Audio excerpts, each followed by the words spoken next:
ഭിന്നശേഷിക്കാർക്കായി കടുങ്ങല്ലൂരിൽ alpha learning development centre പ്രവർത്തനം ആരംഭിച്ചു. ഭിന്നശേഷിയുള്ള കുട്ടികൾക്ക് സമഗ്ര വിദ്യാഭ്യാസത്തിന് പ്രൊഫഷണൽ ട്രെയിനിംഗ് കിട്ടിയിട്ടുള്ള വിദഗ്ധരുടെ സേവനം സെന്ററിൽ കിട്ടുമെന്ന് വി.കെ. ഇബ്രാഹിം കുഞ്ഞ് എം.എൽ.എ. വിദേശ രാജ്യങ്ങളിൽ വളരെ പ്രചാരമുള്ള ആധുനിക ഏർലി ഇന്റർവെൻഷൻ ചികിത്സാ രീതികളായ physiotherapy, speech therapy, occupational therapy, behaviour therapy എന്നിവയോടൊപ്പം കുട്ടികളുടെ സമഗ്ര വിദ്യാഭ്യാസത്തിനുള്ള റൊമേഡിയൻ ആൻഡ് സ്പെഷ്യൽ എഡ്യൂക്കേഷൻ എന്നിവ ഭിന്നശേഷിയുള്ള കുട്ടികൾക്ക് വിദഗ്ധരായ റീഹാബിലിറ്റേഷൻ പ്രൊഫഷണലുകളുടെ സഹായത്തോടെ ലഭ്യമാക്കണമെന്ന് കളമശ്ശേരി എം.എൽ.എ. വി.കെ. ഇബ്രാഹിം കുഞ്ഞ് പറഞ്ഞു. ഈ സ്ഥാപനം സന്ദർശിക്കുമ്പോൾ അറിയാൻ പറ്റുന്ന സംഗതി, ഈ സ്ഥാപനത്തിൽ എത്തിച്ചേരുന്ന ആളുകൾ നമുക്ക് വളരെ പരിചയമുള്ള ആളുകൾ, സമൂഹത്തിന്റെ ഉന്നതമായ ശ്രേണിയിൽ വിഹരിക്കുന്ന മാതാപിതാക്കൾ.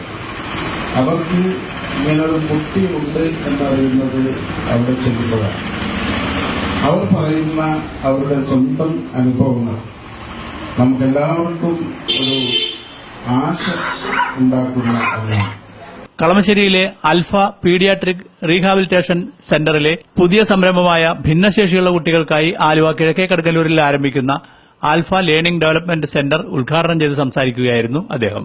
ഇൻക്ലൂസീവ് എഡ്യൂക്കേഷന്റെ ഭാഗമായി സാധാരണ സ്കൂളുകളിലേക്ക് കുട്ടികളെ അയക്കുമ്പോൾ പല സ്കൂളുകളുടെയും നിലവിലുള്ള ക്ലാസ് മുറികളും ടോയ്ലറ്റുകളും ബാരിയർ ഫ്രീ എൻവയോൺമെന്റ് അല്ല എന്നുള്ളതും ഇത്തരം കുട്ടികൾക്ക് സഹായത്തിനായി വേണ്ടിവരുന്ന ആയമാരുടെ ലഭ്യതയും ഒരു പ്രശ്നമാണ് എന്നും അദ്ദേഹം പറഞ്ഞു.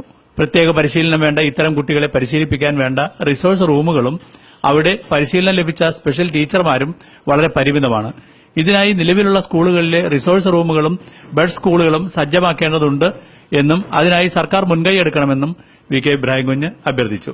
ഇത്തരം കുഞ്ഞുങ്ങളെ ആഴ്ചയിൽ കഴിയുന്ന ദിവസങ്ങളിൽ സാധാരണ സ്കൂളുകളിൽ അല്ലെങ്കിൽ ബെഡ് സ്കൂളുകളിൽ അയക്കുകയും ബാക്കി ദിവസങ്ങളിൽ ആൽഫ ലേണിംഗ് സെന്റർ പോലുള്ള വിദഗ്ധരായ മെഡിക്കൽ പ്രൊഫഷണലുകളുടെ സഹായത്തോടെ ശരിയായ റെമഡിയൻ എഡ്യൂക്കേഷൻ